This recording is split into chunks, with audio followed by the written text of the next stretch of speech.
It's a monetary war. The Federal Reserve Bank is a socialist or a communist organization, but they'll never tell you that. And if this coronavirus comes back, which I think it will, we're bankrupt. That's the problem. I hate to say this, but I think it's the end of the American empire. They're going to destroy the dollar. You see, every time you get a hot little dollar or a peso or a yen or a yuan in your hand, you have the power to determine what you do with it. You've got to be smarter than the government, which is not that hard to do. You have more power today with that iPhone than any other generation in history. You guys have so much power to be the best entrepreneurs in the world. And if you think like an entrepreneur, you've really got to think outside the box. And I said again, your iPhone gives you so much power. This is a little bit more than people need to know, but there's a thing called the debt to GDP ratio.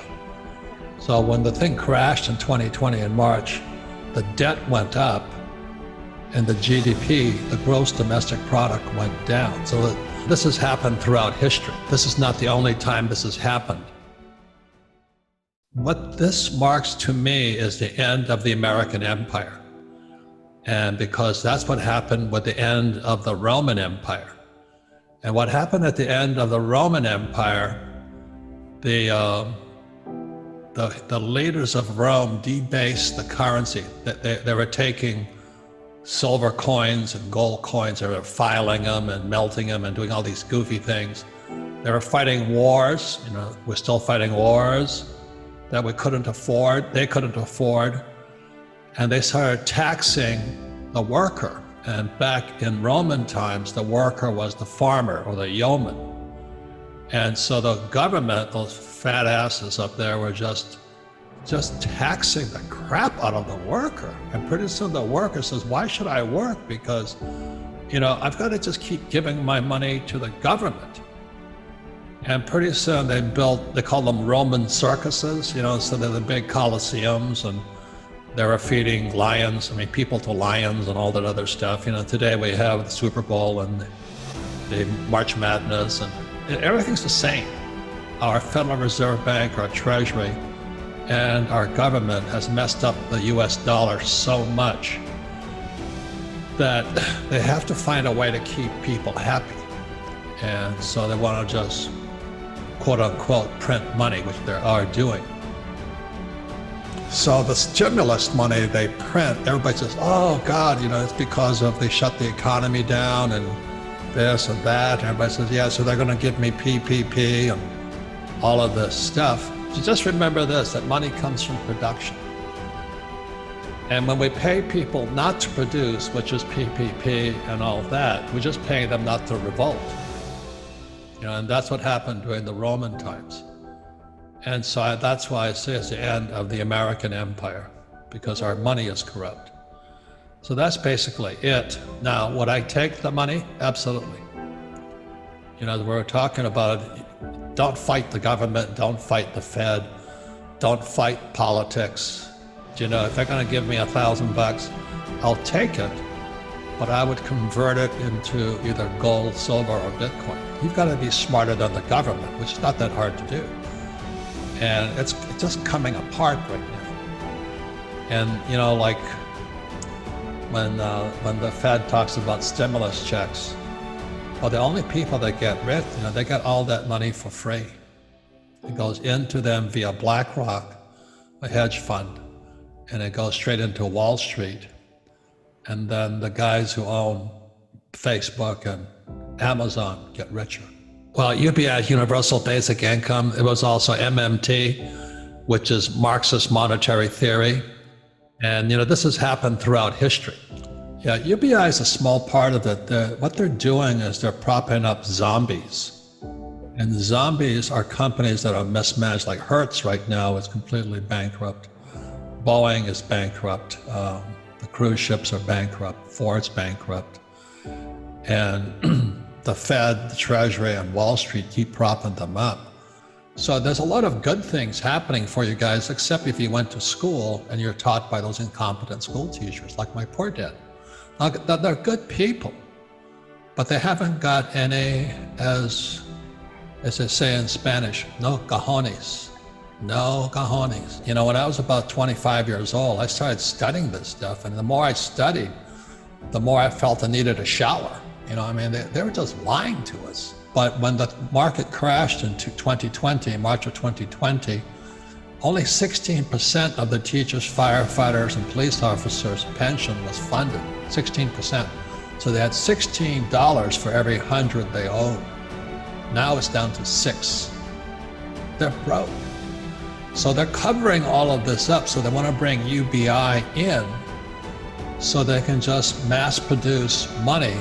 And then so they're going to pay people not to work so they can escape. Do you know what I mean? So, well, we gave you all this money, and they're going to escape. You know, I say to your generation, with that iPhone, become an entrepreneur.